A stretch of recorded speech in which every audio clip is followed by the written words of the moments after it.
ভিক্ষুক রাস্তা দিয়া যায় আর জমিদারের পুত্রবধূও যায়। একজন সামনের থেকে আসতেছে, একজন সামনের দিকে যাইতেছে। দুইজনের ক্রসিং এর সময় ভিক্ষুকের গায়ের কাদা জমিদারের পুত্রবধূর গায়ে লেগে গেছে। সে দুনিয়া আন্ধার করে ফেলছে, স্বামীকে ডাইকা নিয়ে আসছে, বলছে ভিক্ষুক আমার কাপড় নষ্ট করে দিছে। সে শুধু ভিক্ষুক ছিল না, বৃদ্ধ ছিল। বৃদ্ধ ছিল না শুধু, জীর্ণ ছিল, শীর্ণ ছিল, শরীরে কাপড় ছিল না, ফাটা চিরা কাপড় ছিল, পায়ে জুতা ছিল না, পেটে ভাত ছিল না।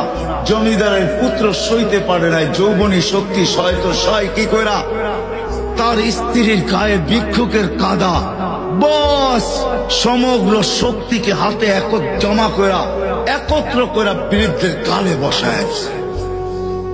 বৃদ্ধ কিচ্ছু বলে নাই, শুধু উপরের দিকে তাকায় দুই তিনটা শব্দ উচ্চারণ করছেন।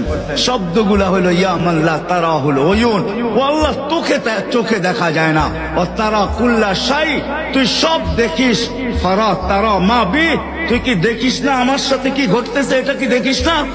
বলতে দেরি যুবক, মরতে দেরি হয় নাই। জমিদার চলে আসছে, প্রতিশোধ নিবে। বৃদ্ধের একদিকে মুস্কি হাসি, একদিকে বলতেছে প্রেমের খেলা এমনই হয়। জিজ্ঞাসা করছে কিসের প্রেমের খেলা রে? বলছে ওর প্রেমিকার গায়ে আমার কাদা লাগছে, পায়ের কাদা লাগছে, ও সইতে পারে নাই, যৌবনী শক্তি দিয়ে আমার বৃদ্ধ গালে বসায় দিছে। আমাকেও একজন ভালোবাসে, সেও সইতে পারে না,